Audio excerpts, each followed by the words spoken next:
மாண்புமிகு பேரவைத் தலைவர் அவர்களே, தமிழ் வெல்லும் என்ற தாரக மந்திரத்துக்கு சொந்தக்காரர். தமிழர் என்ற ஒரு சொல்லின் மூலமாக அனைத்து ஜாதியரையும் ஒன்றிணைத்தவர். தமிழ் ஞானத்தந்தை என்று சான்றோர் பெருமக்களும் ஆன்றோர் பெருமக்களும் பாராட்டிய தலைவர்.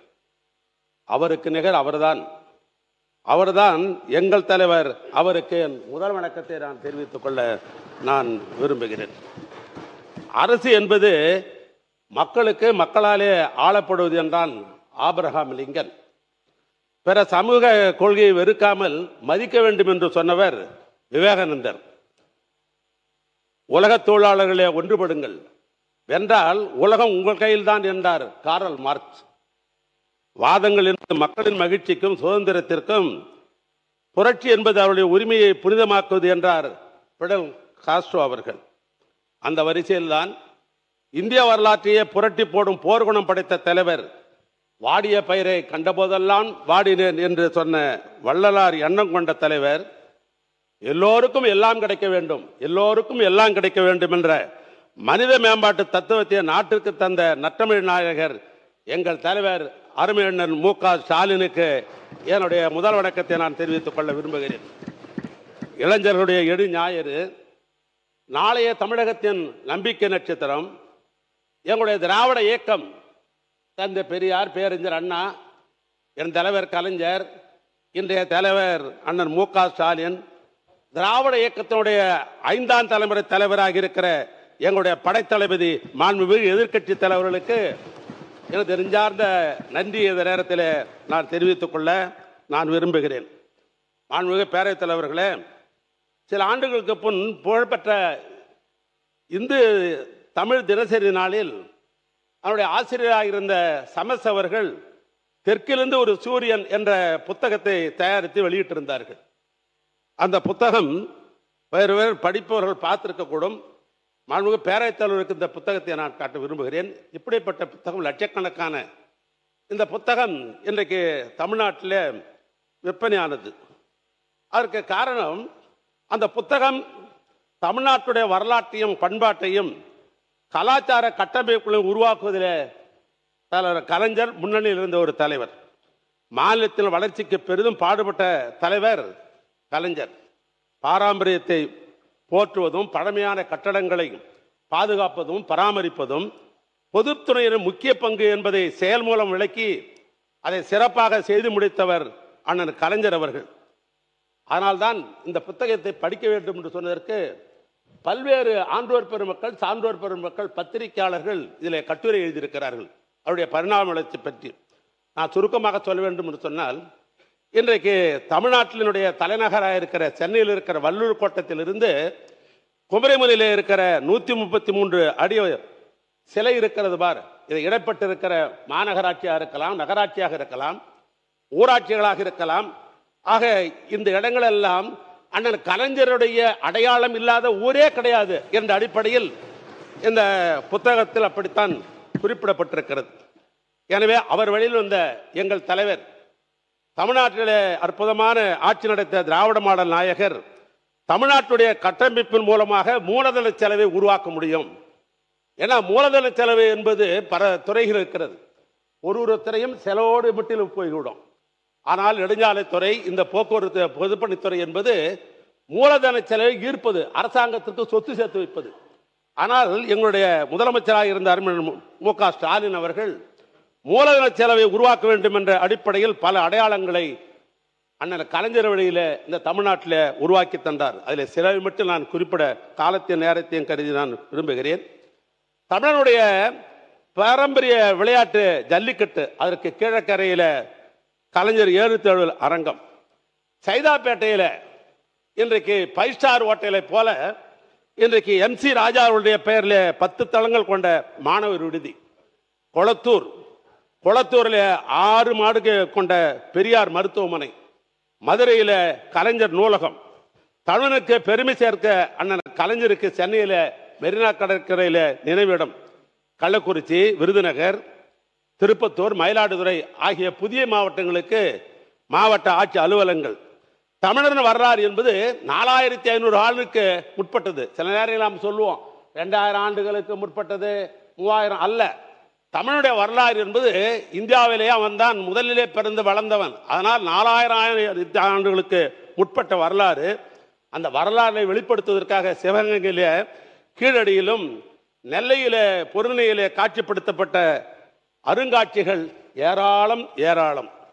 அப்படிப்பட்ட நம்முடைய தலைவர் அவர்கள் தான் மாண்புமிகு பேரவைத் தலைவரே, நமக்கும் நம்முடைய சந்ததிகளுக்கும் உடைத்த உத்தமர்களுக்கு, தியாக பெருமக்களுக்கு எங்கள் தலைவர் அண்ணன் மு.க. ஸ்டாலின் ஆட்சியில்தான் பல்வேறு சிலைகளை அமைத்தார்கள். அதை சில மட்டும் நான் உங்களிடத்தில் சொல்ல விரும்புகிறேன்.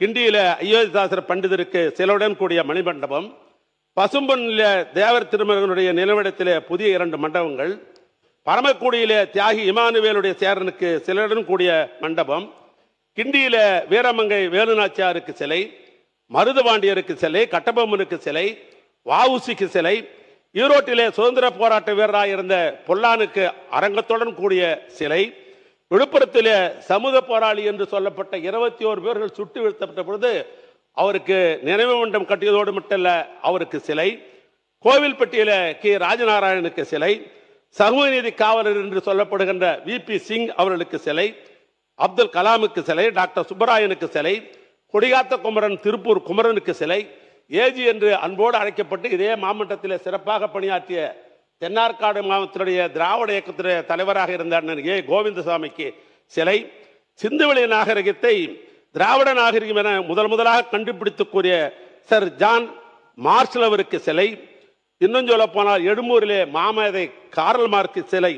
இப்படி நம்முடைய சமுதாயம் பிற்காலத்தில் தெரிந்து கொள்ள வேண்டும் என்பதற்காக அந்த பெருமகனுக்கெல்லாம் சிலை அமைத்த வரலாறு திராவிட மாடல் ஆட்சி கொண்டு. தலைவர் பெருந்தலைவர் அவர்கள், பேரவைத் தலைவர் அவர்களே, கோவையிலே தனி தலைமையிடமாக கொண்டு இந்த துறையிலே சில சீர்திருத்தங்கள் செய்யப்பட்டது. அதில் கோவையிலே தலைமையிடமாக கொண்டு தலைமை பொறியாளர் மேற்பார்வையில் ஒரு புதிய மண்டலம் நமது ஆட்சியிலே துவக்கப்பட்டது. பிராதான கட்டடங்களை பாதுகாப்பதற்காக புதிய அலகு ஒன்று துவக்கப்பட்டது. மாவட்டத்திற்கு ஒரு செயற்பொறியாளர் பொறுப்பு வழங்கப்பட்டது. தரக்கட்டுப்பாடு அலகு என்பது புதியதாக துவக்கப்பட்டது. உயர்கல்வித்துறைக்கு கட்டடம் கட்டுவதற்காக திட்ட அலகு என்று துவக்கப்பட்டது. டெல்லியிலே நம்முடைய சிறப்பு விருந்தினர்கள் செல்வதற்கு, அலுவலர்கள் செல்வதற்கு, சட்டமன்ற உறுப்பினர்கள் தங்குவதற்கு, மாண்புமிகு அமைச்சர் பெருமக்கள் அரசின் காரணமாக டெல்லிக்கு போகிற பொழுது அங்கே தங்குவதற்காக அங்கே இன்றைக்கு கட்டப்பட்டிருக்கிறது. டெல்லி பல்கலைக்கழகத்தில், ஜவஹர்லால் பல்கலைக்கழகத்தில் ஐயன் திருவள்ளுவருக்கு சிலை. 2021 2026 இடைப்பட்ட காலங்களில் 406 உதவி பொறியாளர்கள், சிவில் இன்ஜினியர் 104 உதவி பொறியாளர்கள், மின்னியல் இன்ஜினியர், கொதிகலன் இயக்கத்தில் 4 முதுகலை பொறியாளர், 6 இளநிலை ஆர்கிடெக்ட் ஆகிய பணி நியமனம் செய்யப்பட்டிருக்கிறது. பழமையை பாதுகாக்கின்ற வகையில் 100 ஆண்டுகளை தாண்டி இருக்கிற ஹெரிட்டேஜ் பில்டிங் என்ற அடிப்படையில் 22/9/2200 முதல் 30/10/2000 வரை வீரமங்கை வேலுநாச்சியாருக்கும் மருதுபாண்டிய சகோதரர்களுக்கும் போர் பயிற்சி எடுத்த இடம் எது என்று சொன்னால் சங்கரபதி கோட்டை. அந்த சங்கரபதி கோட்டையை ஓடு சேர்ந்து 64 கட்டடங்கள், 100 ஆண்டு காலம் கழித்த கட்டடங்கள், ஹெரிட்டேஜ் என்ற அந்த கட்டடங்கள் 470.58 கோடி திட்ட மதிப்பீட்டில் எடுத்துக்கொள்ளப்பட்டு பல பணிகள்லாம் முடிவுற்று விட்டது. எங்களுடைய ஆட்சியிலே சில பணிகள் இன்றைக்கு நடைபெற்றுக் கொண்டிருக்கிறது.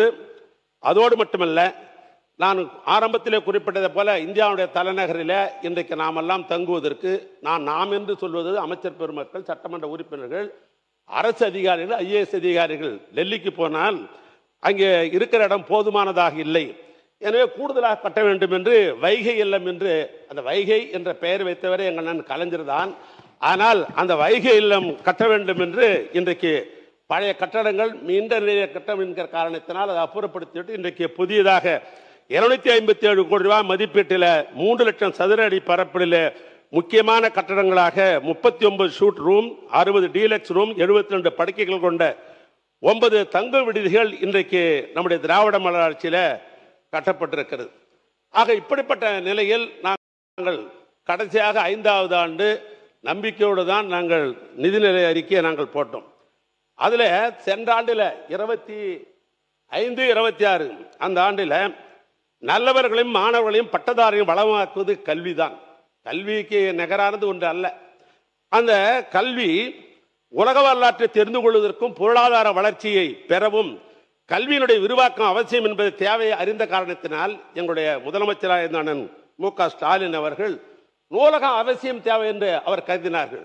நூலகத்தோடு இன்றைக்கு டிஜிட்டல் நூலகமும் அதை உணர்ந்து எங்கள் தலைவர் திருச்சியில பெருந்தலைவர் காமராஜர் பெயரிலே நூலகம், கடலூரில் நம்முடைய சமூக காவலர் அஞ்சலை அம்மாள் பெயரிலே நூலகம், சேலத்தில் பாவேந்தர் பாரதிதாசன் பெயரிலே நூலகம், நெல்லையில காகிதமில்லத் பெயரிலே நூலகம், கோவையை பொறுத்த மட்டில் தந்தை பெரியார் நூலகம் கட்டி முடிக்கப்பட்டு திறக்கிற தருவாயில் அது இருந்தது. நான் கூட திறந்துவிட வேண்டும் என்று முதலமைச்சர் கேட்டேன்.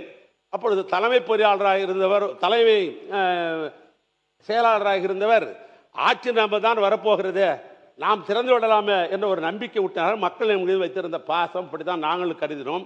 ஆனால் அந்த கட்டடம் கட்டி முடிக்கப்பட்டு ஒரு 5% கட்டடம் நிலுவையில் இருந்தது. கோயம்புத்தூரில் நம்முடைய மாண்புமிகு பொதுப்பணித்துறை அமைச்சர் கூட சென்று அந்த நூலகத்தை எல்லாம் கண்டுகளித்து ஆய்வு செய்து அதற்கு பின்னால் கூட பேட்டி கொடுத்திருந்தார். நான் கூட பத்திரிகையில் நான் பார்த்தேன்.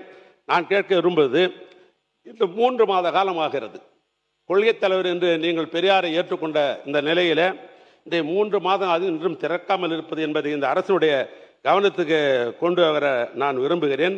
ஆக இந்த நூலகம் இன்றைக்கு மக்கள் பயன்பாட்டுக்கு இல்லாமல் கிடப்பிலே கிடக்கிறது என்பதையும் நினைவூட்டி, அதோடு மட்டுமல்ல எங்கள் தலைவர் அவர்கள் கேரளாவில் ஆறுக்குட்டி என்ற ஒரு இடம் உண்டு. அது வைக்கத்திற்கு போராட்டத்திற்கு போன்ற நம்முடைய தந்தை பெரியார் அவர்கள் சிறை இருந்த இடம் அந்த ஆறுக்குட்டி என்பது. அந்த ஆறுக்குட்டியில அன்றைய முதலமைச்சர் கேரள முதலமைச்சர் இடத்திலே கேட்டு அந்த ஆறுக்குட்டியில ஒரு நினைவு சிறைச்சாலை அமைக்க வேண்டும் என்று முதலமைச்சர்கள் கடிதம் எழுதினார்கள். நானே நேரடியாக சென்று கேரள முதலமைச்சர் தோழர் பினராயி விஜயனை பார்த்தேன். அந்த 70 சென்ட் இடத்தை அவர்கள் தானமாக நம்முடைய அரசாங்கத்திற்கு கொடுத்தார்கள். அதில் ஒரு சிறை அமைக்க வேண்டும் என்பதற்காக 3.9 கோடி பணம் எங்கள் அண்ணன் ஒதுக்கி தந்தார்கள். நானே கேரளாவுடைய சுற்றுலாத்துறை அமைத்து கொண்டு அடிகோல் விழாக்களுடன் நடத்தினோம்.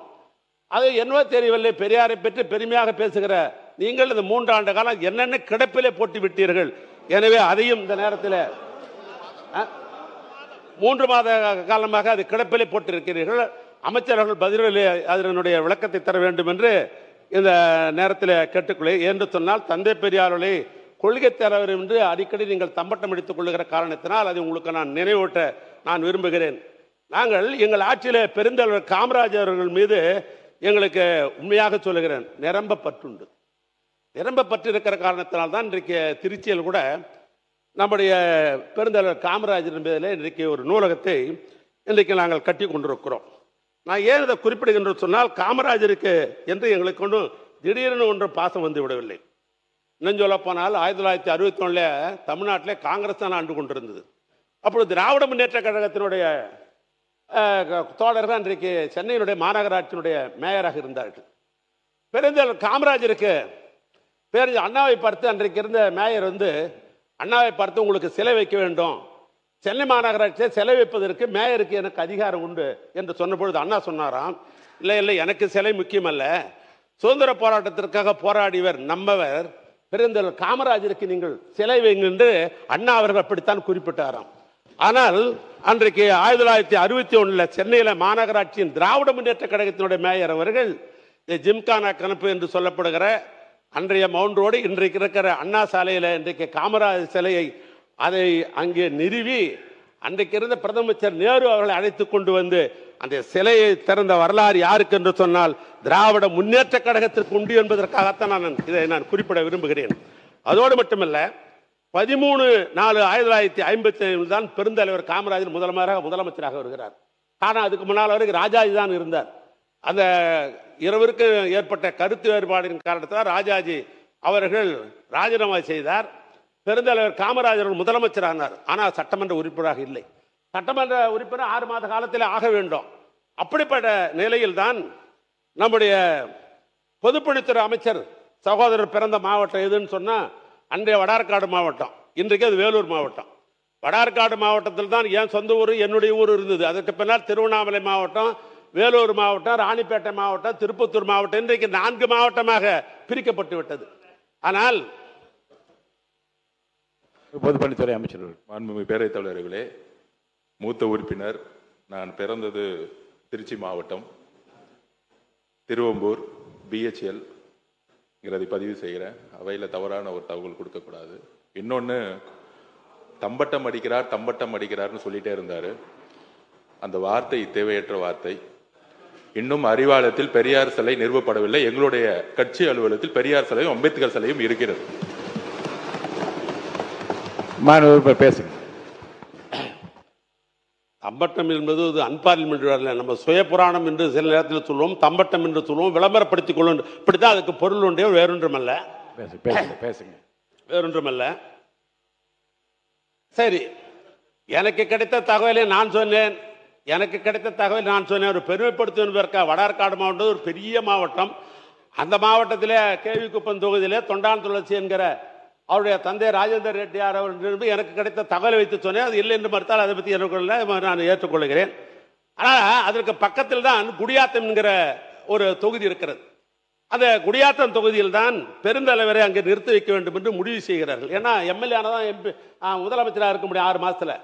அப்படிப்பட்ட நிலையில குடியாத்தத்தில் அவர் நிற்க வேண்டும் என்று முடிவு செய்த பொழுது அண்ணாவுடைய பெருந்தன்மை பாருங்கள், திராவிட முன்னேற்ற நிறுவன தலைவருடைய பெருந்தன்மை பாருங்கள்.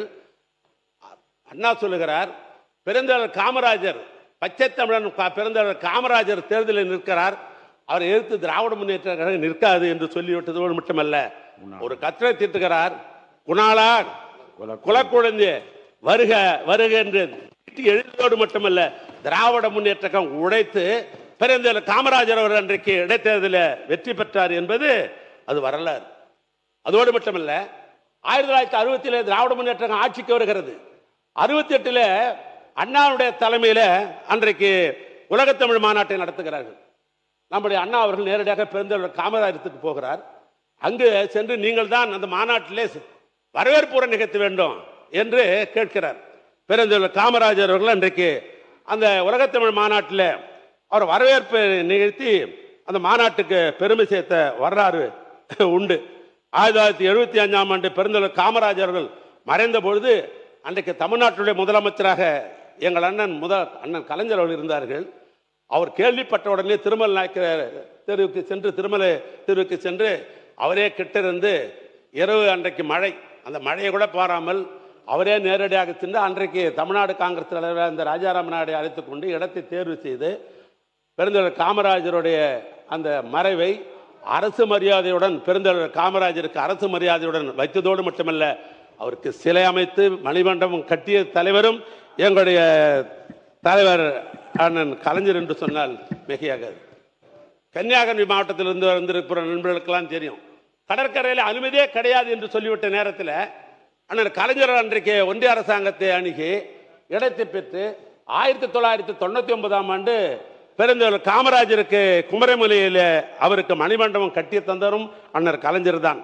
பெருந்தலைவர் காமராஜருடைய பிறந்த நாளை கல்வி வளர்ச்சி நாள் என்று தனி சட்டத்தை உருவாக்கி அன்றைய பள்ளிக்கூடத்தில் பேச்சு போட்டி, கட்டுரை போட்டி அவைகள்லாம் வைக்க வேண்டும் என்று பெருமை சேர்த்தவர் கலைஞர் அவர்களான். ஆக அவர் மீது எங்களுக்கு இவ்வளவு பற்றுண்டு, பாசம் உண்டு, மரியாதை உண்டு, அதில் ஒன்று மாற்றம் அல்ல. நான் இந்த அரசை கேட்க விரும்புவது, இந்தியாவிலே பல்வேறு மாநிலங்கள் பின்பற்ற வேண்டும் என்ற ஒரு திட்டம். இன்னும் சொல்ல போனால் லண்டன் கனடா பகுதியிலே அதை நாங்கள் தொடர்ந்து நிறைவேற்ற போகிறோம் என்று சொன்ன திட்டம். அந்த திட்டத்தினுடைய பெயர் முதலமைச்சர் காலை உணவு திட்டம். நான் கேட்க விரும்புவது, அந்த காலை உணவு திட்டத்தை மாற்றி காமராஜர் பெருந்தலைவர் பேரில் வைக்க வேண்டிய அவசியம் என்ன? நான் கேட்க விரும்புவதெல்லாம், இருங்க நான் பேசி முடிச்ச உடனே பேசலாம். மாண்புமிகு உயர்கல்வித்துறை அமைச்சர் உட்காருங்க. நீங்க அமைச்சர் ஆகியிருக்கீங்க, முதலமைச்சரிடத்தில் சொல்லி ஒரு புதிய திட்டத்தை உருவாக்கி காமராஜர் பெயரை வையுங்கள், நாங்கள் வரவேற்றே பேசுவோம். நான் கேட்க விரும்புவது, அது வேற என்ன பேர், இன்னும் அதில் ரகசியம் சொல்லட்டுமா? அந்த திட்டத்தை வருகிற பொழுது ஒரு டிஸ்கஷன் வருகிறது. நான் கூட சொன்னேன், இந்த பிள்ளைகளுக்கு ஒரு காலத்தில் காமராஜர் திட்டம் என்று பெயர் இருக்கிறது, மதிய உணவு திட்டத்திற்கு மக்கள் தலைவர் எம்ஜிஆர் பெயர் இருக்கிறது என்று சொல்லிவிட்டு அன்றைக்கு இருந்த சீஃப் செக்ரட்டரியோடு அந்த அமைச்சரவையில் இருந்த நான் சொன்னேன், ஏன் இந்த திட்டத்திற்கு மு.க. ஸ்டாலின் காலை உணவு திட்டம் என்று வைக்கலாமே என்று நான் கேட்ட பொழுது முதலமைச்சர் சொன்னார், அப்படிலாம் இல்லை, யார் பேரும் வைக்க வேண்டிய அவசியம் இல்லை. முதலமைச்சர் என்பது பொதுவான பெயர், பொதுவான சொற்றொடர், அது யாரையும் குறிப்பிடுவது அல்ல. எனவே முதலமைச்சர் என்று சொன்னால் யார் வந்தாலும் அதை மாற்றம் செய்ய மாட்டார்கள். யார் வந்தாலும் முதலமைச்சர் தானே, அந்த நிலையிலே அதை மாற்ற வேண்டாம் என்று சொல்லிதான் பேர் வச்சார்.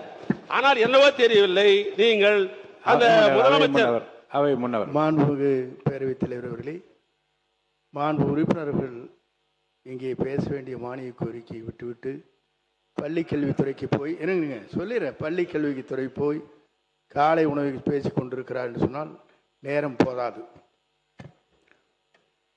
மானிய கோரிக்கை சம்பந்தம் இல்லாமல் நான் பேச மாட்டேன். காமராஜர் பேரில் நாங்கள் நூலகமே கட்டி கொண்டிருக்கிற அந்த அளவுக்கு அவர் மீது மரியாதை உண்டு. காமராஜர் பெயரை ஒரு புதிய திட்டத்திற்கு வைத்திருந்தால் நாங்களும் பாராட்டியிருப்போம். எங்க ஊர்ல ஒரு பழமொழி உண்டு, அண்டை விட்டு நெய்ய பொண்டாட்டி கைய அப்படின்னு ஒரு பழமொழி உண்டு. பக்கத்து விட்டு நெய் ஆனா ஏமான் சம்சாரத்து மூலமா போட்டாதான் இனிக்கும் சுவைக்கும் என்று சொல்லுகிற ஒரு பழமொழி உண்டு. அப்படி நாங்கள் வைத்த திட்டத்திற்கு நீங்கள் பேர் வைப்பது என்பது அப்படித்தான் பொருத்தம் என்று நான் கருதுகின்றேன். எனவே வந்ததை பற்றியவர்களுக்கு எனக்கு தவறல்ல. உறுப்பினர் நிறைய கருத்துக்களை முந்தைய மானிய கோரிக்கைகளில் இருந்து நிறைய கட்டணம் கட்டினது எல்லாம் நிறைய விளக்கமாக சொன்னீங்க. 20 நிமிடம் ஆகிவிட்டது. இல்லை இல்லை இல்லை இல்லை நீங்கள் உங்களுக்கு நேரமே தெரியாது. ஏனென்றால் நிறைய வரலாற்று குறிப்புகளெல்லாம் நீங்கள் சொல்லிக்கிட்டு குணாளே வருகை குல குழந்தை வருகை என்று பழைய வரலாறும் நினைவில் கூறத்தக்க பல விஷயங்களை நீங்கள் சிறப்பாக சொல்லிக்கொண்டே வருகின்றீர்கள். ஆனால் 20 நிமிடம் ஆகிவிட்டது. சுருக்கமாக பேரவைத் தலைவர், நான் உங்கள் அனுமதியோடு தான் பேச முடியும், எனக்கு தெரியும். 4 மானிய கோரிக்கை பேச சொல்லியிருக்கீங்க. அந்த சப்ஜெக்டுக்குள்ள வந்துட்டீங்கன்னா இன்னும் சுவையான மாண்புமிகு பேரவைத் தலைவர், அமெரிக்க அதிபராக இருந்த ஜான் கென்னடி சொன்னார், என் நாடு பொருளாதார வளர்ச்சி பற்றி இருப்பதற்கு எதுவென்றால் நெடுஞ்சாலையின் பங்கு அதிகம் என்று சொன்னான் ஜான் கென்னடி. சாலைகள் தான் மக்களுடைய வாழ்க்கை தரத்தையும் நாட்டின் பொருளாதாரத்தையும் உயர்த்த ஆதாரமாக திகழ்கிறது. இன்று இந்தியாவிலே தமிழ்நாடு 2வது பெரிய பொருளாதார வளர்ச்சி பெற்றிருக்க என்று சொன்னால் அது நெடுஞ்சாலைத்துறையுடைய பங்கு என்பது அதிகம். எங்கள் தலைவர் முதலமைச்சர் பொறுப்பில் இருந்த பொழுதுதான் திராவிட மாடல் நெடுஞ்சாலைத்துறைக்கு முக்கியத்துவம் தந்து 67,211 கிலோமீட்டர் நீளம் சாலை பராமரிக்கப்பட்டது. 36 ரயில்வே மேம்பாலங்கள் கட்டி முடிக்கப்பட்டன. 35 ரயில்வே மேம்பாலங்கள் கட்டப்பட்டு கொண்டிருக்கிறது. விபத்தை குறைப்பதற்காக 2638 இடங்களும் பிளாக் ஸ்பாட் 415 இடங்களும் கண்டறியப்பட்டு மேம்படுத்தப்பட்டன. 18/11/2002 சாலை விபத்துகளை ஏற்படுத்த உயிர் சேதத்தை குறைப்பதற்கு இன்னுயிர் காப்போம் நம்மை காப்போம் நாக்கும் திட்டத்தை கொண்டு வந்தோம். கிராம பகுதியில் அதிகமான தரைப்பாலங்களை, அதாவது குறிப்பாக 1166 தரைப்பாலங்களை உயர்மட்ட பாலமாக ஆக்கினோம். கோவையில் 1791 மதிப்பீட்டில் 10.5 கிலோமீட்டர் நீளத்திற்கு உயர்மட்ட பாலம் அமைத்து விஞ்ஞானி ஜிடி நாயுடைய பெயரை குறிச்சிட்டிருக்கிறோம். மதுரை சிவகங்கை மாவட்டங்களில் இணைக்கும் 1.33 கிலோமீட்டர் மேம்பாலம் கட்டுவதற்கு அதற்கு வீரமங்கை வேலுநாச்சியாருடைய பெயர் சூட்டப்பட்டிருக்கிறது. அதோடு மட்டுமல்ல, குமரையில் ஐயன் திருவள்ளுவர் சிலையும் விவேகானந்த சிலையும் இல்லத்தையும் இணைக்கிற கடல் நடுவே அதிக கண்ணாடி அடை பாலம் கட்டப்பட்டு 30/12/2002 அன்றைய முதலமைச்சர் அவர்களால் திறந்து வைக்கப்பட்டது என்பதை இந்த நேரத்தில் நான் பெருமையோடு தெரிவித்துக் கொள்ள நான் விரும்புகிறேன். அதே நேரத்தில் நம்முடைய நிர்வாக சீர்திருத்தம் என்ற பெயரில் ஒன்றிய அரசுக்கு இணையாக மாநில நெடுஞ்சாலை ஆணையம் ஒன்று 7/3/2002 ஆளுநர் ஒப்புதலுடன் சட்டப்படி இதே மாவட்டத்தில் சட்டத்தை நிறைவேற்றி துவக்கப்பட்டது. சென்னை, கோவை, மதுரை, திருச்சி ஆகிய 4 புதிய மண்டலம் உருவாக்கப்பட்டது. தரமான சாலைகளை அமைப்ப 10 தரக்கட்டுப்பாடு கோட்ட பொறியாளர் குழு அமைக்கப்பட்டது. அதோடு மட்டுமல்ல, இந்த விபத்து இல்லாத மாநிலம் என்ற ஒரு இலக்கை அடைவதற்காக நம்ம சாலை என்ற புதிய செயலியை உருவாக்கி 1/11/2023 அன்று மாண்புமிகு அன்றைய துணை முதலமைச்சர் இன்றைய எதிர்க்கட்சி தலைவருடைய திருக்கரத்தால் அந்த செயலியை நாங்கள் இந்த மாநிலத்தில் தொடக்கி வைத்தோம். அதன் மூலமாக 13,300 புகார்கள் பெறப்பட்டு பள்ளமில்லா சாலைகள் என்ற சீர் செய்யப்பட்டு பொதுமக்களுடைய நற்பெயரை இந்த துறை பெற்றுக் கொண்டிருப்பதையும் இந்த நேரத்தில் தெரிவித்துக் கொள்ள விரும்புகிறேன். நெடுஞ்சாலைத்துறை பொறுத்தவரைக்கு 2002 முதலாக இன்டர்னல் ஆடிட் என்ற ஒரு முறையை கொண்டு வந்தோம். ஏன்னா அது ஒரு ஆண்டு பூரா என்ன நடக்குது, என்ன டெண்டர் நடக்குது, என்ன சமாச்சாரம் தெரியாதுன்ற நிலைமையே இருந்தது ஒரு காலத்தில். ஏன்னா எம்புக்கெல்லாம் எடுத்து கட்டி போட்டுருவாங்க, நாமளே தேடி பார்த்தா கூட கிடைக்காது. அப்படிப்பட்ட நிலையை இந்த ஆட்சி பொறுப்பேற்ற உடனேயே இன்டர்னல் ஆடிட் என்ற முறையை கொண்டு வந்து ஆண்டுக்கு ஒரு முறை டிவிஷனல் லெவலில் போய் இதெல்லாம் ஆடிட் பண்ணி அது அரசாங்கத்திற்கு கொண்டு வந்து கொடுக்க வேண்டும் என்ற அடிப்படையில் அது போன்ற பணிகளை நாங்கள் செஞ்சோம். 2021 வரையில் இந்த துறையில் 1074 பேர் தான் ஒப்பந்தாரர்கள் இருந்தார்கள். ஏன்னா போட்டியை அதிகமாக உருவாக்க வேண்டும் என்ற அந்த அடிப்படையில் புதியதாக 2020 ஆண்டு வரை புதியதாக இந்த ஆட்சி பொறுப்பேற்று 1255 புதிய ஒப்பந்தாரர்களை பதிவு செய்யப்பட்டு ஒப்பந்த பணிகளில் விதிகளுக்கு உட்பட்டு சாலைகள் எல்லாம் அமைக்கும் பணிகளில் ஈடுபட்டது என்பது வரலாறு. பாலங்கள் ஆய்வு செய்வதற்காக அது உறுதித்தன்மையை கண்டறிவதற்காக பாலங்கள் சிறப்பு ஆய்வு அலகு என்று ஒன்று தொடங்கப்பட்டது. 22 மாவட்டங்களில் என்னுடைய தலைமையில் கல்வித்துறை, மக்கள் நல்வாழ்வுத்துறை, நெடுஞ்சாலைத்துறை, காவல்துறை இந்த துறைகள்லாம் வைத்து விழிப்புணர்வை உருவாவதற்காக ஏற்பாடு செஞ்சோம். கும்பகோணம், அறந்தாங்கி, கோவில்பட்டு 3 புதிய கோட்டங்களை துவக்கப்பட்டது.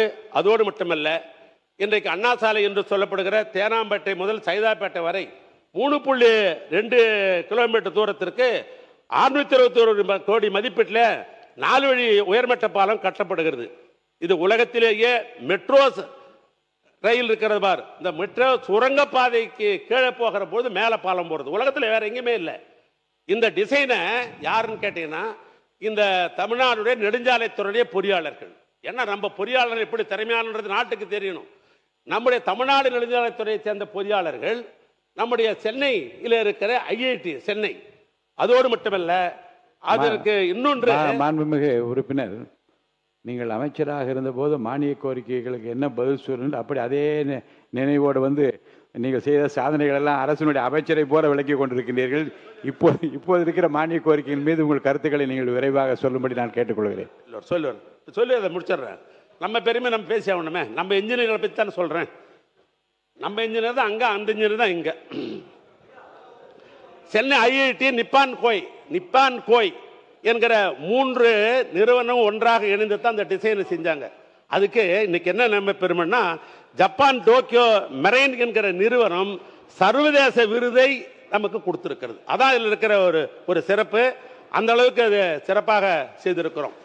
பொதுவாக மாண்புமிகு பேரவைத் தலைவர் அவர்களே,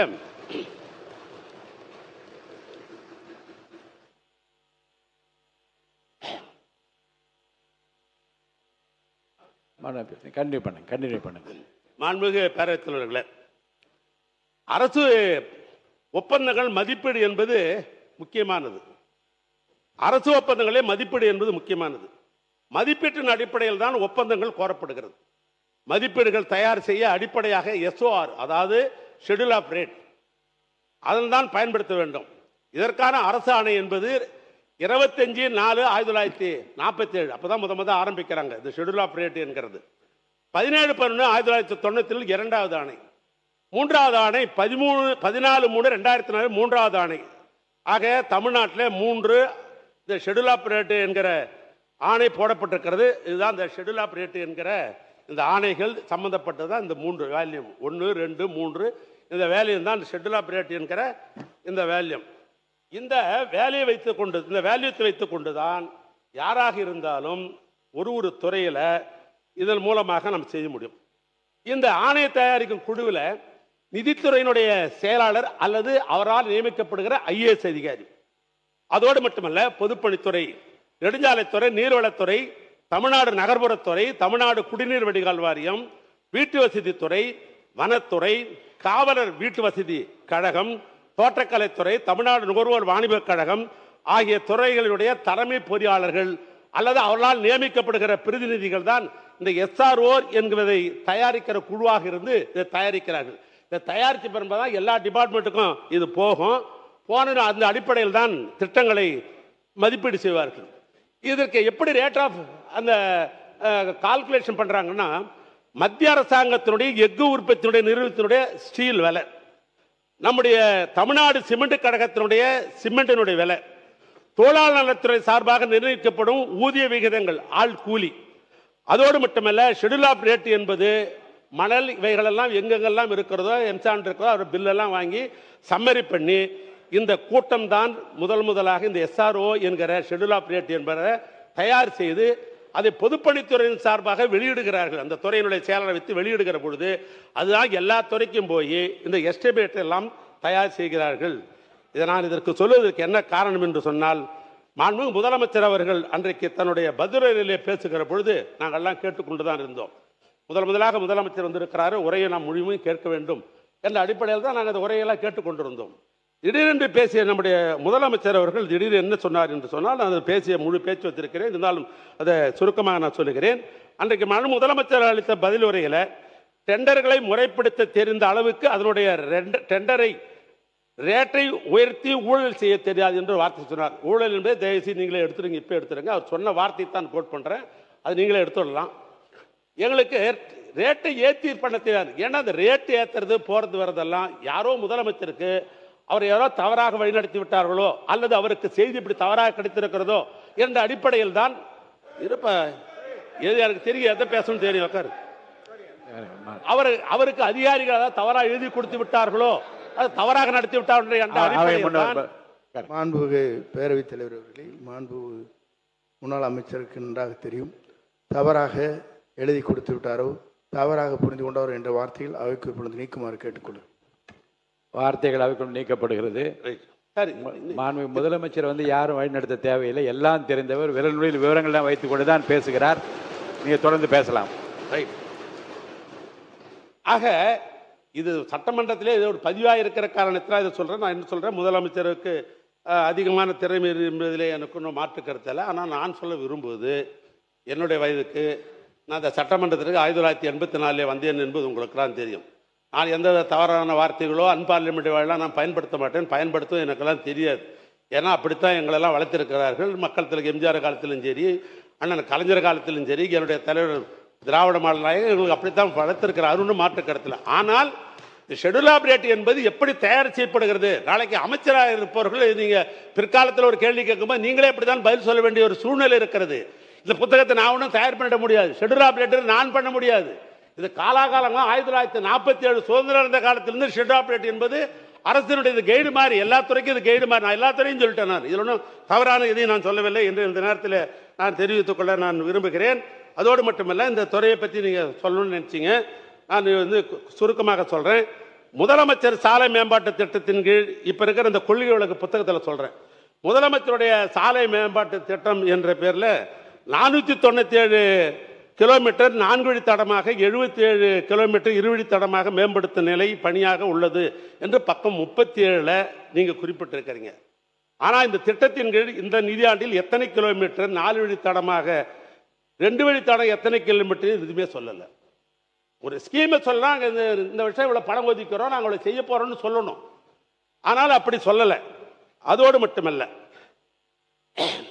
முதலமைச்சர் அனைத்து பருவ காலங்களிலும் தங்கு தடையின்றி சாலைகளை இணைக்கும் திட்டம், உயர்மட்ட பாலங்கள் அமைத்தல் ஆகிய தலைப்புகளில் நிலுவையில் உள்ள பணிகள் மட்டுமே குறிப்பிடப்பட்டுள்ளன. இந்த நிதியாண்டில் எத்தனை பணிகள் மேற்கொள்ளப் போகிறது என்ற விவரம் இல்லை. ஏன்னா இந்த முதலமைச்சர் என்றது சட்டமன்ற உறுப்பினர்லாம் எழுதி கொடுப்பாங்க. முதலமைச்சரில் எனக்கு இந்த ரோடு வேணும், இந்த பள்ளம் வேணும், மழை வருந்தா இப்படி வேணும், அப்படி எழுதி கொடுப்பாங்க. அந்த தலைப்பில் பணம் ஒதுக்குவாங்க. எல்லா எம்எல்ஏ கேட்கிற அந்த கோரிக்கையை நிறைவேற்றுகிற அந்த தலைப்பில். ஆனால் என்ன செய்ய போகிறோம் என்பது இந்த குறிப்பிடவில்லை. எத்தனை பணிகள் எடுத்துக்கொள்ள போகிறோம் என்றும் இதில் விவரம் இல்லை. மாண்பு உறுப்பினர், குறுக்கீடு 31 நிமிஷம் அனுமதி அளித்த முடிச்சிருங்க. போதும். நீங்க கட்டடங்களை பற்றியே 20 நிமிடம் கட்டடங்களை பற்றியே நிறைய பேசிட்டீங்க. வாங்க சப்ஜெக்டுக்கு வந்துருங்க. அதே போன்று புறவழிச்சாலை, நகர்ப்புற மதிச்சாலை, உள்கட்டமைப்பு மேம்பாடு திட்டங்கள் நிலுவையில் உள்ளன. பணிகள் மட்டும் 40-41 குறிப்பிட்டுள்ளது. இந்த நிதியாண்டில் இந்த திட்டங்களில் நிறைவேற்றப்படும் என எந்த திட்டமும் குறிப்பிடவில்லை. அதே போன்று பேரிடர் மேலாண்மை செயல்பாடுகள் குறித்து, வெள்ளத்தடுப்பு பணிகள் குறித்தோ இந்த அரசு எந்தவித நடவடிக்கை மேற்கொள்வது என்ற கொள்கை குறிப்பில் எதுவும் குறிப்பிடவில்லை. எனவே இவைகளெல்லாம் குறிப்பிட்டிருந்தால் அது வருங்காலங்களில் சட்டமன்றத்தில் கேள்விகளை கேட்கிற பொழுது சட்டமன்ற உறுப்பினர் இதையெல்லாம் சொல்லி கேள்வி கேட்பதற்கு வாய்ப்பு இருந்திருக்கும். எனவே நான் நிறைவாக நான் சொல்ல விரும்புவது, மனிதவள மேல்மை என்பது அது முக்கியம். உதாரணமாக அந்த சட்டமன்றத்தில் நின்று பேசிக்கொண்டிருக்கிறோம். நீங்கள் முதலாக எங்கள் சட்டமன்ற உறுப்பினராக வந்த காலத்திலையும் சரி, அவை முன்னவர் இருக்கிறார் என்னுடைய நண்பர், அவை நண்பர், அவர் வந்த போதும் சரி, எங்களுடைய முதலமைச்சராக இருந்து சிறப்பாக பணியாற்றிய என்ன அண்ணன் ஓபிஎஸ் காலத்திலும் சரி, இதில் பார்த்தீங்கன்னா ஒரு 5 அடி பெரிய டேபிள் போட்டிருக்கும். 5 அடி பெரிய டேபிள், 2 பக்கம் நம்ம உட்காந்துக்குவோம், 2 பக்கம் உட்காந்துக்குவோம். பிரச்சனை பெருசாகும் போது ஒருத்தர் கையை பிடிச்சி எடுத்துக்கிற அளவுக்குலாம் அந்த சட்டமன்றத்தில் ஒரு காலத்தில் நடைபெற்ற வரலாறுலாம் உண்டு. ஆனால் இன்றைக்கு இப்படி கலநயத்தோடு இந்த டேபிள், இந்த அமைச்சர் பெருமக்கள்லாம் உட்காந்துற கலநயத்தோடு டேபிள், முதலமைச்சர் உட்கார்ந்துருக்கிற கலநய டேபிள், எங்கள் எதிர்கட்சி தலைவர் உட்கார்ந்துருக்கிறது கலநயத்தோடு டேபிள், இந்த எதிர்கட்சியில் இருக்கிற நம்முடைய தோழமை கட்சி சட்டமன்ற உறுப்பினர் உட்கார்ந்து கலநயத்தோடு இருக்கிற டேபிள், இந்த டேபிள், இந்த பேசுகிற ஒலி வாங்கி என்கிற இந்த மைக்கு, இந்த செக்ரட்டரி உட்கார்ந்துருக்கிறது, இது அத்தனையும் செய்தது திராவிட மாடல் ஆட்சியில் தமிழ்நாட்டுடைய பொதுப்பணித்துறை அமைச்சராக இருந்த நான் பார்த்து இரவு நேரத்தில் இப்படி நாம் செய்ய வேண்டும் என்று சொல்லி இது செய்யப்பட்டது. நான் பேசின பிற்பாடு ஏதாவது பேசணும்னா உன் துறையை பற்றி பேசணும்னா பேச, கடைசியாக பேச ஏன் டைம் எடுத்துக்க. அதனால இவைகள்லாம் நம்ம செய்ய வேண்டும் என்று சொன்னால் அரசு அதிகாரிகள் நமக்கு ஒத்துழைக்கணும். நாம் அரசாங்கம் ஒரு திட்டம் போடுகிறோம் என்று சொன்னால் அந்த திட்டம் மக்களுக்கு போய் சேர வேண்டும் என்று சொன்னால் அது அரசு அலுவலர் கையில் தான் இருக்கிறது. அதனால் சொல்லுகிறேன், உங்க அலுவலர் எங்க அலுவலர்னு கிடையாது. நேற்று பூரா எங்களுக்கு சலாம் போட்டவங்க தான் இன்னைக்கு உங்களுக்கு சலாம் போட்டுக்கிறாங்க. அரசு அதிகாரி பொதுவானவர்கள் தான். ஜனநாயகத்திலே மக்கள் யாருக்கு ஓட்டு போடுறாங்களோ மாறி மாறி ஆட்சி அமைச்சுக்கிறோம், அவ்வளவுதான். அரசு அதிகாரி பொதுவானவர் தான். அந்த அரசு அதிகாரிகளுக்கு நல்லதே செய்ய வேண்டும் என்று எண்ணிய முதல்ல யார் தெரியுமா? என் அண்ணன் கலைஞர் தான் அரசு அலுவலர்களுக்கு உதவி செய்ய வேண்டும் நினைத்தவர். இதை சொன்னாக்கா வருங்காலத்தில் இந்த ஆட்சி இருப்பவர்களாம் செய்வீங்கன்ற அந்த நம்பிக்கைக்காக நான் குறிப்பிட விரும்புகிறேன். அரசு அலுவலர்கள் ஊதியம் என்பது திட்டத்தோடு இணைந்த ஒன்றுதான். ஆசிரியர்கள் இந்த நாட்டினுடைய கண்கள். அவர்கள் இல்லை என்று சொன்னால் பண்பட்ட சமூகம் உருவாகாது. ஆனால் தான் கழகம் ஆட்சி வந்த பொழுது என் தலைவர் கலைஞர் அவர்கள் இன்றைக்கு அவர்களுக்கு அரசு அலுவலர்களுக்கு எண்ணற்ற திட்டங்களை செஞ்சார். 72 அன்றுதான் அரசு அலுவலர்களுக்கு இந்த பழிவாங்கும் ரகசிய குறிப்பீடுன்னு ஒரு காலத்தில் இருந்தது. அதை ரத்து பண்ணவர் அண்ணன் கலைஞர். 15/1/72 அன்று அரசு அலுவலர்கள் பணிக்காலத்தில் இருந்தால் அவர்களுக்கு வாரிசு உரிமை என்ற அடிப்படையில் பணிகள் அவங்க இறந்தாங்கன்னாக்கா முதலாக இன்றைக்கு லட்சக்கணக்காக இருந்துச்சு. 10,000 ரூபாய் அந்த குடும்பத்துக்கு, இறந்த குடும்பத்திற்கு கொடுக்க வேண்டும் சொன்னவர் கலைஞர். பொங்கல் போனஸ் தந்தவர் கலைஞர். அதோடு மட்டுமல்ல, ஒன்றிய அரசாங்கத்திற்கு இணையாக மாநில அரசு அவர்களுக்கு ஊதிய வகைகளை வகுத்து கொடுத்தவர் அண்ணன் கலைஞர். அரசு பணியாளர்களுக்கு 30 ஆண்டுகள் பணிபுரிந்தால் அவளுக்கு முழு ஊதியம் பெற வேண்டும் என்று சொன்னவர் கலைஞர். 15 நாட்கள் ஈட்டிய விடுப்பை ஒப்படைத்தால் அதற்கு பணப்பயன் கொடுக்கும் என்று சொன்னவர் கலைஞர். 2008 அரசு பணியாளர்களுக்கு புதிய மருத்துவ காப்பீட்டத்தை கொண்டு வந்தவர் கலைஞர். அரசு ஊழியர்களுக்கு ஓய்வின் போது பணிக்கொடை 20 லட்சத்திலிருந்து 25 லட்சமாக ஆக்கியது திராவிட மாடல் ஆட்சியில அண்ணன். இதெல்லாம் சொல்லிட்டேன். ஒன்றே ஒன்று நான் கேட்க விரும்புவது இல்லை, நான் ஒன்னே ஒன்று தான் கேட்குறேன். இதை ஒன்னே ஒன்று, பில்டிங் ஸ்ட்ராங்கு ஆனால் பேஸ்மெண்ட் வீக்கு அப்படின்றத பேசுங்க. முடிச்சிருங்க. ஆன்மீக பேரத்தவர்களே, 2003 ஒரு முக்கியமானது. இது நாளைக்கு உங்களே கேட்பாங்க, உங்க ஆபீஸ்ல வேலை செய்யறவங்க, ஏங்க எங்களை பத்தி பேசும்போது பெல் அடிச்சிட்டீங்களே அப்படின்னு உங்களே கேட்டுருவாங்க. நம்ம அதுக்காக சொல்றேன், வேற ஒன்றும் இல்லை. உங்களுக்கு நல்ல பேர் ஒன்றுதான் சொல்றேன். 1/4/2003 ஏற்கனவே பழைய ஓய்வு திட்டம் இருந்தது, அதை ரத்து செய்து விட்டார்கள். அப்போ ஒன்றிய அரசாங்கம் போட்ட பிரஷர்ல அன்றைக்கு இருந்த ஆட்சியாளர்கள் ரத்து செய்து விட்டார்கள் 2003. அதுக்கு பின்னால் பல போராட்டம். 2003 இருந்து 2026 வரைக்கும் நீங்கள்லாம் பத்திரிகையில் பார்த்துருப்பீங்க, தொலைக்காட்சியில் பார்த்துருப்பீங்க, சென்னையே பார்த்தா பல போராட்டங்கள். உறுப்பினருங்க மானிய கோரிக்கை தாண்டி நீங்க பேசுகிற போது குறுக்கீடுகளும் அவங்க கிளாரிபிகேஷன்லாம் கேட்டால் இன்னும் காலதாமதமாகும். உங்களுடைய நீங்க விரைவாக முடிச்சிருங்க. அனுமதி தரேன் உட்காருங்க. முடிங்க. அதாவது 2003 இருந்து பெரிய போராட்டம் இருந்தது. இப்ப உடனே அரசு அதிகாரிகள் எல்லாம் பார்த்து முதலமைச்சரை பார்த்து கேட்டார்கள். உடனே முதலமைச்சர் என்ன பண்ணாருன்னு கேட்டீங்கன்னா, நம்முடைய பேடி அவர்கள், அதாவது சொகதின் சிங் பேடி அவர்கள் தலைமையில் ஒரு குழு அமைத்தார்கள். இந்த பிரச்சனை எப்பயாவது தீர்த்துலாமே அப்படின்னு அமைத்தார்கள். அவர் ஒரு 3 மாத காலம் எடுத்துக்கொண்டார். அவர் ரிப்போர்ட் கொடுத்தாங்க. முதலமைச்சர் என்ன பண்ணார், அரசு அதிகாரியும் இந்த ரிப்போர்ட்டையும் சரி பண்ணுங்கன்னாங்க. அது என்னுடைய தலைமையில் தான் நிதித்துறை அமைச்சராக இருந்த என்னுடைய சகோதரர் தங்கம் தென்னரசு அவர்கள், அன்றைக்கு கல்வித்துறை அமைச்சர் அந்த அன்பில் மகேஷ் அவர்கள் 3 பேர் கொண்ட ஒரு குழு அமைக்கப்பட்டது. அந்த குழுவில் அந்த அதிகாரிகளை பல முறை நான் கூப்பிட்டு பேசினேன். அதனுடைய விளைவாக கடைசியாக என்ன ஒத்துக்கொண்டார்கள் என்று சொன்னால், உறுதியளிக்கப்பட்ட ஓய்வு திட்டத்தை நாங்கள் ஏற்றுக்கொள்ளுகிறோம் என்ற ஒரு நிலை வந்தது. உறுதியளிக்கப்பட்ட ஓய்வு திட்டத்தை நாங்கள் ஏற்றுக்கொள்ளுகிறோம் என்ற ஒரு நிலை வந்தது. அப்பொழுது அவர்கள் பேசியதுன்னா, கடைசியாக நாங்கள் ஓய்வு பெறுகிற பொழுது என்ன சம்பளமோ அதில் 50% ஓய்வூதியமாக தர வேண்டும். ஓய்வூதிய காலத்தில் எங்கள் குடும்பத்திற்கு உறுப்பினர் இன்றைய மானிய கோரிக்கை மீது நீங்க பேசுறீங்கன்னா அமைச்சர் அதுக்கு பதில் சொல்வார். நீங்க பொதுவாக மற்ற விஷயங்களை பற்றியெல்லாம் அந்தந்த மானிய கோரிக்கை வரும்போது நீங்க பேசமே தவிர இப்போது இருங்க, இதுக்கு இப்போ நீங்க சொல்றதுக்கு வந்து இருங்க, இதை பற்றி பதில் சொல்லுவேன். முன்னாள் ஆட்சி பொறுப்பில் இருந்த தளவாய் சுந்தரம் நானும் பேசுறேன்னு சொல்றாரு. அதே மாதிரி இங்க இருக்கக்கூடிய அமைச்சர் இந்த கேள்விக்கு இப்போது பதில் சொல்ல ஆரம்பித்தால் இந்த மானிய கோரிக்கை எப்போது முடியும்? தயவுசெய்து இந்த மானிய கோரிக்கை மட்டுமான விஷயங்கள் நீங்க பேசுவதுதான் பொருத்தமானதா இருக்கும். முடிச்சிருக்கேன், நன்றி சொல்லி முடிங்க. அரசு சம்பந்தப்பட்டது தான். இல்ல நீங்க சொல்லிருக்கீங்க இந்த மானிய கோரிக்கை ஒன்னே எப்ப உட்காருங்க. அவர் நல்லவர், நீங்க நான் இதுக்கு சப்போர்ட் பண்றீங்களா? மாண்புமிகு பேரவைத் தலைவர்களே, அந்த ஓய்வூதியம் என்ற 2000 அந்த குழுவை படுத்த சொன்னாதான் நீங்க அதுக்கு வந்து நீங்க எழுப்புற இந்த பிரச்சனை எவ்வளவு சென்சிட்டிவ் உங்களுக்கு நல்லா தெரியும், எவ்வளவு அவசியமான தெரியுங்க. நீங்க அதை இப்போது எழுப்பினால் அதற்குரிய பதிலை வந்து நாங்கள் சொல்ல அங்க அமைச்சர்கள் இருக்கேன்னு சொல்லாமல் பதில் விட்டா அப்ப நீங்க சொல்லுவதுதான் இல்ல குற்றச்சாட்டு அல்ல. இந்த வினாவை கூட எழுப்புற நேரம் இதுவல்ல என்று நான் கருதுகிறேன். இந்த மானிய கோரிக்கை மீதான கருத்துக்களை மட்டும் நீங்க சொல்வது பொருத்தமாக இருக்கு. அதை மட்டும் ஒட்டு பேசுங்கள். ஒன்றும் இல்லை, இதில் நான் என்ன சொல்ல வர்றேன்னாக்கா, அவை முன்னவர் இப்பொழுது கருத்து அவர் அவை முன்னவர் சொல்லட்டும்.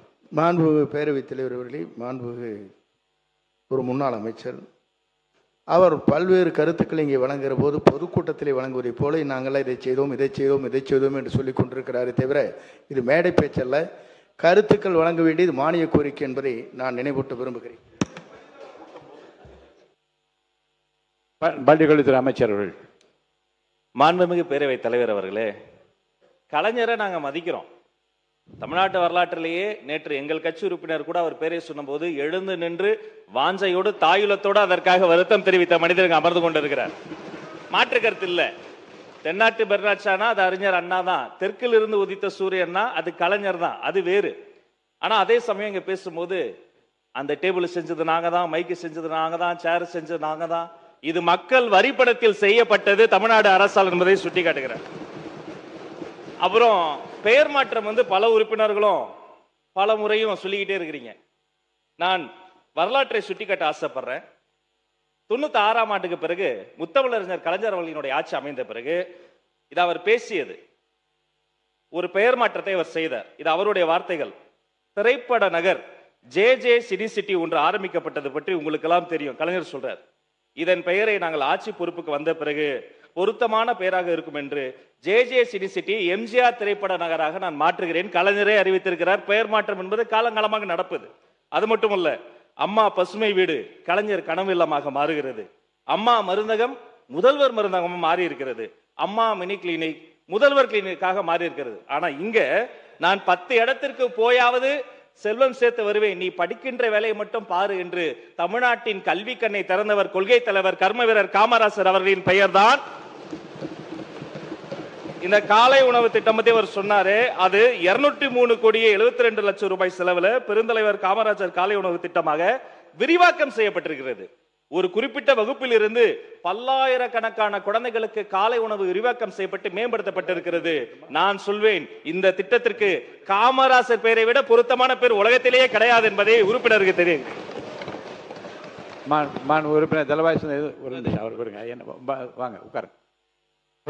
மாண்புமிகு பேரவைத் தலைவர் அவர்களே, மாண்புமிகு உறுப்பினர் அவர்கள் கூறும் பொழுது பழைய ஓய்வு திட்டத்தை பற்றி கூறினார்கள். கடந்த ஆட்சியில் என்று எங்களை பற்றி தெளிவாக சொல்லியிருக்கிறார். அவருக்கு இந்த பழைய ஓய்வு திட்டம் எங்கிருந்து வந்தது என்பது தெரியுமா தெரியாத முதல் காரணமாக பாராளுமன்றத்தில் மாண்புமிகு பாரத பிரதமர் வாஜ்பாய் இருக்கும் பொழுது 3 நாள் இதற்காக டிஸ்கஷன் நடந்தது. அப்பொழுது இவர்கள் என்ன செய்து கொண்டிருந்தார்கள்? மாண்புமிகு அம்மா அவர்கள் இதற்கு எதிர்ப்பு தெரிவித்தார்கள். இருந்த போதிலும் இவர்கள் தேர்தல் அறிக்கையிலே நாங்கள் ஆட்சிக்கு வந்தால் பழைய ஓய்வு திட்டத்தை கொடுப்போம் என்று கூறினார்கள். அதனுடைய விளைவாக தான் இந்த வரிசையில் வந்து உட்கார்ந்திருக்கிறார்கள். மாண்பு உறுப்பினர் நீங்க தொடர்ந்து பேசி முடிக்கலாம். நீங்க பேசி முடிச்சிருங்க. நான் அந்த பாயிண்ட்டுக்கு போகல, டைம் எடுத்துக்கிங்க. மாண்பு பேரவைத் தலைவர்களே, இப்போ ஏற்கனவே இந்த உறுதியளிக்கப்பட்ட இந்த திட்டம் ஏற்றுக்கொண்டு எங்களுடைய முதலமைச்சருக்கு ஒய்எம்சி பாராட்டு கூட்டமே நடத்தினார்கள். நான் எதுக்காக சொல்ல வரேன்னு சொன்னால் அதையே ஏற்றுக்கொண்டார்கள். கடைசியாக என்ன கேட்டாங்கன்னா, இந்த எங்களை 10% வந்து நீங்கள் வந்து பண்ண சொல்றீங்க, இது எடுத்துடணுமேன்னு கேட்டாங்க. நான் சொன்னேன் 26, 27 தேர்தலுக்கு பின்னால் முடிந்தால் முதலமைச்சர் சொல்லி கன்சிடர் பண்ணுறோம், எடுத்துறோன்னு சொல்லலை, அவருடைய கவனத்துக்கு கொண்டு ஏதாவது முடிக்கிறோம் என்ற அழைப்பில் சொன்னால் அதிகாரி அரசு அலுவலர்கள்லாம் நிம்மதியாக போனாங்க. இந்த நேரத்தில் தான் தேர்தல் வந்தது. இப்போ தேர்தலில் வந்து நல்லா அழகாக இருக்குது. எனக்கு ரொம்ப இந்த புக்கை ரொம்ப பிடிச்சிக்குது. என்னன்னா, எனக்கு ரொம்ப திருக்குறள் ரொம்ப பிடிக்கும். எனக்கு பொதுவாகவே நான் திருக்குறளை வச்சா நான் ஒரு புத்தகம் வெளியிட்டால் எல்லாம் தெரியும் உங்களுக்கெல்லாம். இதில் தலைப்பு கூட பார்த்தா அறம் இன்பம் பொருள் என்ற அடிப்படையில் போடப்பட்டிருக்கிற அருமையான தலைப்பு இது. ஏன்னா அது வள்ளுவருடைய தலைப்பு. இதில் இந்த அறம் என்கிற அந்த தலைப்பில் 25வது பக்கத்தில் என்ன சொல்லப்பட்டிருக்கிறன்னா, பழைய ஓய்வு திட்டம் நடைமுறைப்படுத்தல்ன்ற ஒரு தலைப்பில் ஒரு செய்தியை நீங்கள் சொல்லியிருக்கிறீங்க. திமுக அரசு கொண்டு வந்துள்ள தமிழ்நாடு உறுதியளிக்கப்பட்ட ஓய்வு திட்டத்தை தவிர்த்து ஒழிக்கப்பட்டு அரசு ஊழிய கோரிக்கையை முழுமையாக பழைய ஓய்வு திட்டம் கனிவுடன் பரிசீலிக்கப்படுன்றீங்க. இப்போ அவங்க அரசு அதிகாரிகிட்ட நேற்று தினம் நீங்கள் பேச போறீங்கன்னு சொன்ன உடனே அவங்க என்ன கேட்குறாங்க, எங்க இதை பழைய நீங்கள் சொன்னீங்களா உறுதியளிக்கப்பட்ட திட்டம் கண்டினியூ ஆக போகுதா அல்லது பழைய ஓய்வு திட்டத்தை இந்த அரசாங்கம் கொடுக்க போறான்னு ஒரு தெளிவு இல்லாமல் இருக்கிறது. ஆனால் இதை பற்றி நீங்கள் பேசுங்க, அரசு பதில் சொல்லுவாங்கன்னு சொல்லியிருக்கிறாங்க. ஆனால் தன்னுடைய பதிலுரையிலே சம்பந்தப்பட்ட மனிதவள மேம்பாட்டுத்துறை அமைச்சர் அவர்கள் இந்த டேப் சிஸ்டம் இந்த உறுதியளிக்கப்பட்டது அது தொடருகிறதா அல்லது புதிய பழைய திட்டத்தை கொண்டு வருவீர்களா என்கிற தெளிவு அரசு அதிகாரிக்கு வேண்டும் என்பதை இந்த நேரத்தில் நான் உங்களுக்கு தெளிவாக தெரிவித்துக் கொள்ள விரும்புகிறேன். அதே போன்று நான் நிறைவு பண்ணிடுறேன். ஒரு 2 நிமிஷம் கொடுங்க, இதோட நிறைவு பண்ணிடுறேன். நீங்க பேசினதுல அரசு அலுவலர்கள் முன்பு எங்களுக்கு சலாம் போட்டார்கள், இப்போது உங்களுக்கு சலாம் போடுகிற இந்த வார்த்தை அவை குறிப்பில் நான் நீக்கிடுறேன். நீங்க எதை எடுத்தாலும் நியாயத்தான் எடுத்துருங்க. மாண்புமிகு பேரவைத் தலைவர்களே, நாடு சுதந்திரம் அடைந்தது பின்பு இந்த தமிழ்நாட்டை மிக மிக எளிமையானவர்கள்லாம் முதலமைச்சராக இருந்தார்கள். ஓமந்தூர் ராமசாமி ரெட்டியார்னு செருப்பே போட மாட்டார் இந்த முதலமைச்சர். அப்படி ஒரு முதலமைச்சர். அண்ணன் கலைஞர் எல்லாமே எளிமையானவங்க தான் முதலமைச்சராக இருந்தவங்கலாம்.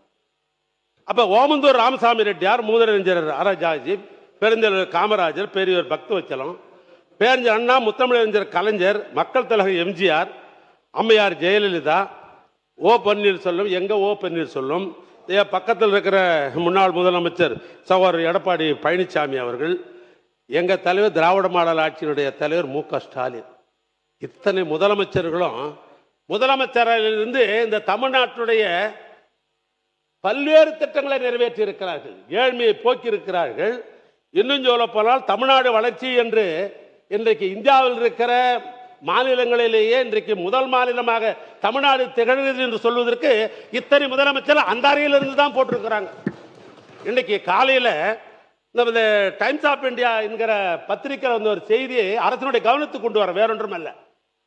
ஆனால் இப்பொழுது அந்த இடத்தை மாற்றிவிட்டு 1 கோடி ஏறத்தாழ 30 லட்சம் ரூபாய் செலவில் எங்கள் அண்ணன் கலைஞர் தான் நாமக்கல் மாளிகை அந்த 10 மாடி கட்டடத்தை கட்டி கொடுத்தவரேன் எங்கள் அண்ணன் கலைஞர் தான்.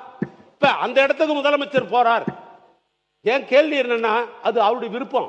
யார் எந்த அறையை வைப்பது அவருடைய விருப்பம், யார் எந்த டிரைவர் வச்சுக்கிறது என்பது அவருடைய சொந்த விருப்பம். அதில் நான் தலையிட முடியாது.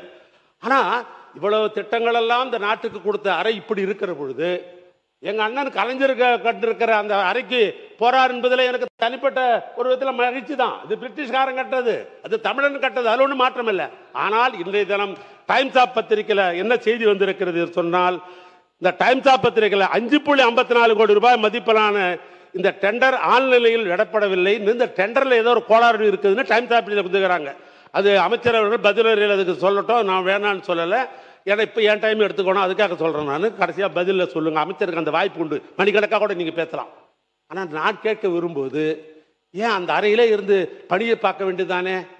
ஏன்னா அங்கே தலைமையினுடைய சங்கத்தினுடைய தலைவர்கள் அதனுடைய பொறுப்பாளர்கள் பேசுகிறாங்க, இங்கே எங்களுக்கு உணவு அருந்ததுக்கு இடம் கிடையாது, எங்களுக்கு புழங்குறதுக்கு இடம் கிடையாது, ஓய்வுக்கு இடம் கிடையாது, இந்த இடத்தை முழுமையாக எடுத்துக்கொண்டோம் என்று சொன்னால் நாங்கள் எங்கே போவது என்ற அந்த ஒரு மர்மிங், அதாவது அங்கே பேசப்படுகிறது, அந்த அதிகாரிகள் அலுவலர்கள் பேசுகிறார்கள்.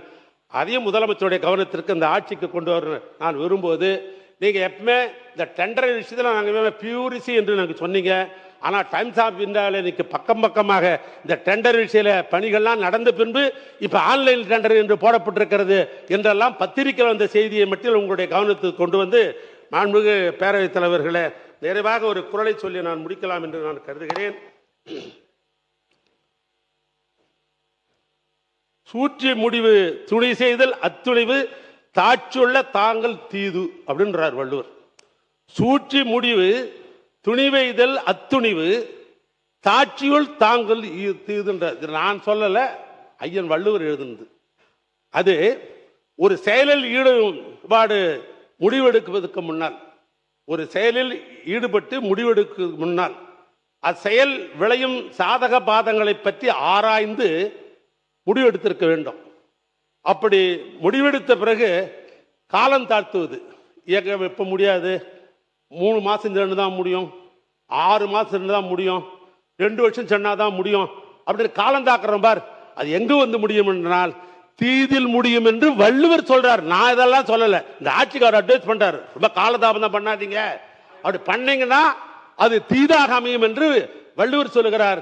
எனவே அந்த வள்ளுவர் தான் இந்த ஆட்சிக்கு பொருத்தம் என்று சொல்லி, அச்சம் என்பது மடமையடா, அஞ்சாமை திராவிடர் உடமையடா, 6லும் சாவு 100லும் சாவு, தாயகம் காப்பதுதான் இந்த கழக உறுப்பினருடைய கடமை என்று சொல்லி என் உரையை நான் நிறைவு செய்கிறேன். நன்றி, வணக்கம்.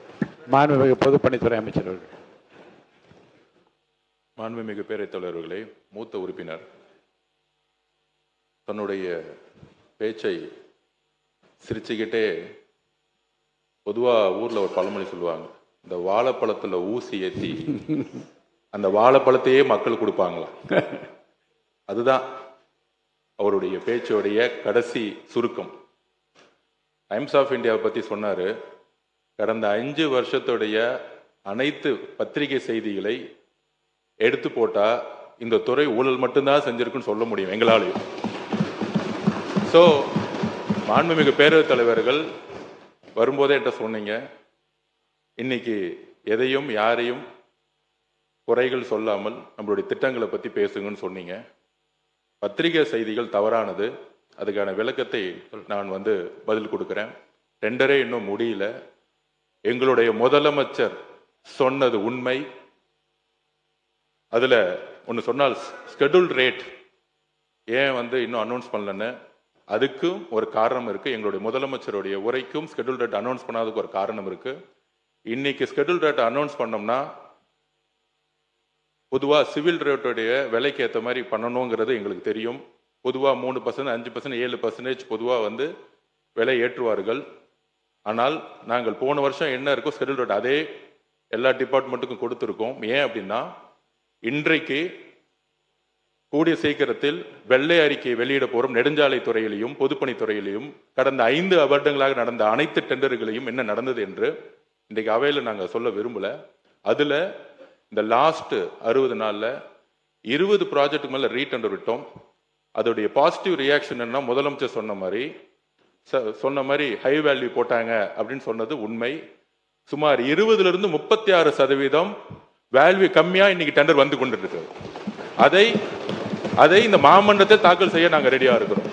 ஆல்ரெடி போன கவர்மெண்ட்ல போட்ட டெண்டர்ஸ் திருப்பியும் புதுசா டெண்டர் விடும் பொழுது சுமார் 20% 36% வரைக்கும் டெண்டரோட வேல்யூ இன்னைக்கு கம்மியாக கிடைத்து அந்த பணம் எல்லாம் நம்மளுடைய ட்ரெஷரிக்கு வந்து கொண்டிருக்கிறதுங்கிறதான் உண்மை. இதை என்னுடைய பதில் குறிப்பில் சொல்றேன். அப்புறம் மாண்புமிகு முதலமைச்சருடைய அலுவலகம் செக்ரட்டரியேட் கட்டணும்னு கலைஞர் நினைச்சாரு. அதுல ஏதாவது உடன்பாடு இல்லாம இருக்கா? மாண்புமிகு அம்மா அவர்கள் ஒரு புது செக்ரட்டரியேட் கட்டணும்னு நினைச்சாங்க, அதுலயும் உடன்பாடு இருக்கும். பட் கால சூழ்நிலை, ஏன் செக்ரட்டரியேட் கட்டணும்னு நினைச்சாங்க? அரசு அலுவலர்களா இருக்கட்டும், முதலமைச்சர் காலையில 9:30 மாலை 5:05 பல்வேறு தரப்பு அரசு ஊழியர்களாகட்டும், வெளிநாட்டு பிரதிநிதிகளாகட்டும், நம்மளுடைய விசிட்டர்ஸ் ரூம் பார்த்தீங்கன்னா தெரியும். ஒரு வெளிநாட்டில இருந்து ஒரு அமெரிக்கன் கான்சுலேட்டோ ஒரு வெளிநாட்டு அதிகாரிகள் வரும்பொழுது உட்காரக்கூடிய இடம் இன்னும் அப்டேட் செய்யப்படலை. இதுதான் கலைஞரும் சரி அம்மா அவர்களும் சரி ஒரு செக்ரட்டரியேட் கட்டணும்னு நினைச்சாங்க. அப்ப முதலமைச்சருடைய வேலைப்பளு புதிய திட்டங்களுக்காக அவரை சுத்தி கிட்டத்தட்ட ஒரு 200 பேர் இன்னைக்கு ஒரு நியூ விஷன், ஒரு புதிய மாற்றத்தை உருவாக்க, ஒரு நியூ ரீஸ்ட்ரக்சருக்காக தன்னுடைய அலுவலகத்தை எல்லோரும் அமரக்கூடிய, முதலமைச்சர் தான் மட்டும் நல்ல ரூம்ல உட்கார்ந்தா பத்தாது, அங்க இருக்கக்கூடிய நீங்க பாத்தீங்கன்னா தெரியும், இப்ப கூட நீங்க உள்ள வரலாம், S1 S2 முதலமைச்சருடைய S1 S2 S3 S4 ஒரு 100 ஸ்கொயர் ஃபீட் கூட இல்லாத ஒரு ரூம்ல உட்கார்ந்து அவங்க வேலை பார்த்துட்டு இருக்காங்க. அப்ப முதலமைச்சருடைய பரந்த உள்ளம் அனைத்து அதிகாரிகளுக்கும் ஒரு நல்ல வசதியான இடம் வேண்டும் என்கின்ற ஒரு உணர்வுடன் தான் தன்னுடைய அலுவலகத்தை அவரை சுத்தி கிட்டத்தட்ட 80 பேர் உட்கார்ந்து வேலை பார்க்கும்போது அங்க சரியான கழிவற வசதி கூட கிடையாது. நீங்கள் இப்பொழுதும் போய் பார்க்கலாம். இதற்காக தற்காலிகமாக ஒரு ஏற்பாடுக்காக தான் இந்த இடத்தை மாத்துறாங்களே தவிர, இதை மற்ற உறுப்பினர்கள் சொல்லும் போது கூட இது ஒரு ஒரு அவருடைய வசதிக்கோ அவருடைய தேவைக்கோ அவர் கிடையாது. அவரு இன்னைக்கும் சொல்றோம், நாங்க கேம்பெயின் போகும்போது ஒரு சாதாரண ஹோட்டல்ல ஏன் வண்டிலேயே வேன்லயே படுத்துட்டு சாப்பிட்டு அங்கேயே ஒரு 2 மணி நேரம் இருந்துட்டு போறக்கூடிய ஒரு எளிமையான முதல்வர் எங்களுடைய முதல்வர். அதனால இந்த தவறான தகவல்களை அவைக்கு எதுவும் தெரிவிக்க வேண்டும் நாம் சொல்கிறோம். மித்த எல்லா கேள்விகளுக்கும் என்னுடைய பதிலறிவில் நான் தெரிவிக்கிறேன். மாண்புமிகு உறுப்பினர் திருமதி தாஹிரா அவர்கள். சரி. மாண்புமிகு பேரவைத் தலைவர்களே, நான் ஏற்கனவே விளக்கமாக சொல்லிட்டேன். இது இந்த ஆட்சியும் சரி, 6 ஆட்சிக்கு வந்தாலும் இந்த ஷெட்யூல் ஆப்ரேட்டர் 47 1947 இருக்கிறது. இது இப்போ புதுசாக இல்லை. இது தனிப்பட்ட அமைச்சர்கள். இப்போ பொதுப்பணித்துறை அமைச்சர்னா இவர் தயார் பண்ணிக்க முடியாது. பக்கத்தில் நம்முடைய அமைச்சர் இருக்கிறார், அவர் தயார் பண்ண முடியாது. இது பல்வேறு துறையில் இருக்கிறவர்கள்லாம் சேர்ந்து ஐஏஎஸ் அதிகாரி, அது நிதித்துறையினுடைய செயலாளர் தலைமையில் இது நடைபெற்று இது பண்ணுறாங்க. இதை வச்சு தான் எஸ்டிமேட் போடுறோம். இதில் யாரும் ரேட்டு ஏற்றிக்கிறது மீண்டும் அமைச்சர் சொல்கிறார், தவறு. நான் டெண்டர் போடுகிற பொழுது ஒப்பந்ததாரர்கள் தனக்கு வேலை கிடைக்கணும் எப்படியாவது. சில பேர் என்ன பண்ணுவாங்க, ஒப்பந்ததாரன்னு கேட்டீங்கன்னாக்கா நமக்கு லாபம் கூட வேணாம், நம்மகிட்ட இருக்கிற ஆட்களுக்கு சம்பளம் கொடுத்தாலும் சும்மா வச்சுன்னு சம்பளம் கொடுக்க முடியாது, மிஷினுக்கு டீசல் ஊற்றி ஆகணும் அப்படின்ற அடிப்படையில் கூட லோ டெண்டர் போடுவாங்க. அது ஆட்சிக்கோ அமைச்சருக்கு சம்பந்தம் இல்லை. ஏன்னா இந்த ஷெட்யூல் ஆப்ரேட் முடிச்சுட்டோம்னா, டெண்டர் போட்டுட்டோம்னா முடிஞ்சது. இன்னும் சொல்ல போனால் இன்னைக்கு அமைச்சர் மானிய கோரிக்கையில் இன்னைக்கு என் துறைக்கு பணம் வேணும்னு உங்ககிட்ட கேட்கிறாரு, பாஸ் பண்ணிட்டா முடிஞ்சிருச்சு அந்த வேலை. இல்ல இல்ல அப்படி கிடையாது. அதிகாரிகள் எந்த திட்டம் திட்டினாலும் அமைச்சருடைய கவனத்திற்கு வராமல் திட்டம் எதையும் ரிலீஸ் பண்ண முடியாது. இது என்னுடைய நேரடி கண்காணிப்புக்கு வந்த பிறகுதான் எல்லா துறையோடைய அதிகாரிகள் சேர்ந்தாலும் ஷெட்யூல் ஆஃப் ரேட் பொதுப்பணித்துறை அமைச்சர்கிட்ட வந்துதான் ரிலீஸ் செய்யப்படும். அதை நான் பதிவு பண்ணிட்டேன். போன வருஷம் இருந்த ஷெட்யூல் ஆஃப் ரேட்டை நாங்கள் மெயின்டைன் பண்ணிட்டு இருக்கோம். அது ஏன்னா இப்போ நாம ஒரு 7% 10% ஏற்றிட்டா, இப்போ டெண்டர் விடக்கூடிய இடத்துல நாம் சொல்ற மாதிரி முன்னாடி அதிகமான வேல்யூ பண்ணி டெண்டர் விட்டதெல்லாம் இன்னைக்கு 20% 36% வரும்பொழுது இந்த ஷெட்யூல் ஆஃப் ரேட்டை கம்பேர் பண்ண ஆரம்பிச்சிருவாங்க. இன்னைக்கு இருக்க ஷெட்யூல் ஆஃப் ரேட் படி தானே அவங்களும் விடுறாங்க. அப்படிங்கிறதுக்காக இதை எங்களுடைய வெள்ளை அறிக்கையில் தெளிவாக நாங்கள் பதிவு பண்ணுவோம். மாண்புமிகு உறுப்பினர் திருமதி தாஹிரா அவர்கள். மாண்புமிகு